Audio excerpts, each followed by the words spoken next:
সীমান্ত পার করার সময় দুই বাংলাদেশের মৃত্যু। অভিযোগ উঠছে যে বিএসএফ এর গুলিতে মৃত্যু হয়েছে সেই দুই বাংলাদেশের। ফাঁসি দেওয়ার ভারত বাংলাদেশ সীমান্তের ঘটনা। সীমান্ত পার করার সময় দুই বাংলাদেশের মৃত্যু। আমাদের সঙ্গে রয়েছেন প্রতিনিধি বিশ্বজিৎ। বিশ্বজিৎ, কিভাবে সেই মৃত্যু হলো এবং কেনই বা বিএসএফ গুলি চালালো? দেখো, একেবারে বিএসএফ সূত্রে যেটা জানা গিয়েছে যে দুই বাংলাদেশি মূলত বহু পাত্রের উদ্দেশ্যে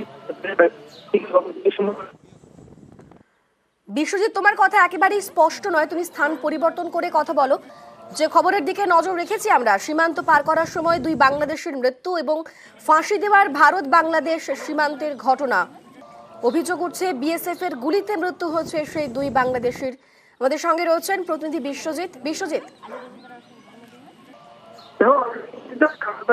বেড়া পার করে কিন্তু ভারতে প্রবেশের সময় বিএসএফ গুলি চালায়, কিন্তু এই দুই অনুপ্রবেশকারীর মৃত্যু হয়। যেটা জানা যাচ্ছে যে দুজনেই বাংলাদেশের বাসিন্দা। মূলত তাদের লক্ষ্য ছিল এদেশে এসে গরু পাচারের সঙ্গে তাদের যোগ সাজিয়েছিল, এরকমই সন্দেহ করছে বিএসএফ। তবে মূলত সকালের দিকে যখন স্থানীয় বাসিন্দারা সীমান্ত এলাকায় যান, সেই সময় দুজন মৃতদেহ দেখতে পান এবং তারা বিএসএফ কে জানায়।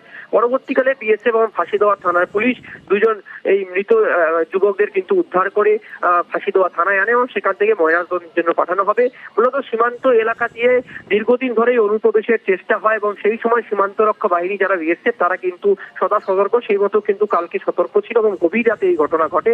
মূলত এদের কাছ থেকে বিভিন্ন ধরনের কাটার উদ্ধার করা হয়েছে এবং গোটা ঘটনার তদন্ত শুরু করেছে ফাঁসি দেওয়া থানার পুলিশ এবং কিছুক্ষণের মধ্যেই ম্যাজিস্ট্রেটের উপস্থিতিতে পুরো প্রক্রিয়া সম্পন্ন হবে। তারপরে কিন্তু মৃতদেহকে ময়নাতদন্তের জন্য পাঠানো হবে। মূলত গরু পাচার না অন্য কোনো সংযোগে এই দুই যুবক কিন্তু ভারতে প্রবেশ করছিল, সেদিকেও কিন্তু তদন্ত শুরু করা হয়েছে। অনিন্দিতা, বেশ, ধন্যবাদ বিশ্বজিৎ।